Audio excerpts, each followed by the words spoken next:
চট্টগ্রাম বিশ্ববিদ্যালয়ে পঞ্চম সমাবর্তন উপলক্ষে প্রাণচাঞ্চল্যে মুখর হয়ে উঠেছে পুরো ক্যাম্পাস। কাল 14 মে অনুষ্ঠিত হতে যাচ্ছে বহু প্রতীক্ষিত এই আয়োজন। 9টি অনুষদের 22,586 জন গ্র্যাজুয়েট অংশ নিচ্ছেন এবারের সমাবর্তনে। 42 জন পিএইচডি এবং 33 জন এমফিল ডিগ্রিও প্রদান করা হবে। আমরাই মনে হয় একমাত্র ব্যাচ, লাকি ব্যাচ, যারা ইউনিভার্সিটি স্টুডেন্ট থাকা অবস্থায় আমরা কনভোকেশন পেয়ে যাচ্ছি। তো অনুভূতি অবশ্যই ভালো, অনেক এক্সাইটেড। তার জন্য আমি ধন্যবাদ দেবো আমার বিভাগের টিচারদেরকে, আমার সহপাঠীদেরকে, আর আমার বাবা মাকে তো অবশ্যই ধন্যবাদ জানাচ্ছি, আর সবাই আমার জন্য দোয়া করবে।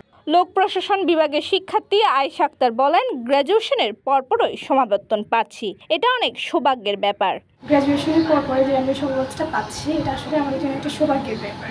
ব্যাংকিং অ্যান্ড ইন্স্যুরেন্স ডিপার্টমেন্টের শিক্ষার্থী সামিহা বিনতে সিরাজি বলেন, আমরাই মনে হয় একমাত্র লাকি ব্যাচ যারা স্টুডেন্ট থাকা অবস্থায় কনভোকেশন পেয়ে যাচ্ছি, এটা এক অন্যরকম অনুভূতি। বিশ্ববিদ্যালয়ের মাঠে নির্মিত হয়েছে বর্ণাঢ্য প্যান্ডেল। প্রায় 14 কোটি টাকা বাজেটের এই আয়োজন সরাসরি সম্প্রচার করবে ভিটিভি।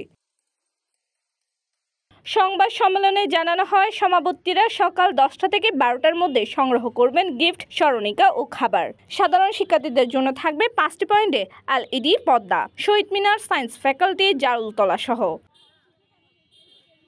শুক্রবার দুপুর 1টার পর কাউকে প্রবেশ করতে দেবে না এসএসএফ। 2টা থেকে 4টা পর্যন্ত চলবে মূল অনুষ্ঠান। ব্যক্তিগত গাড়ি প্রবেশ নিষিদ্ধ, থাকবে শতাধিক বাসের ব্যবস্থা।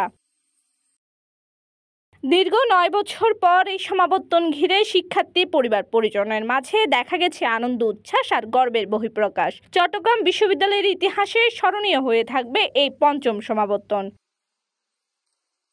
ইসরাত জাহান তানিয়ার তথ্যচিত্রে মমি ভট্টাচার্য, সিটিজেন নিউজ, চট্টগ্রাম।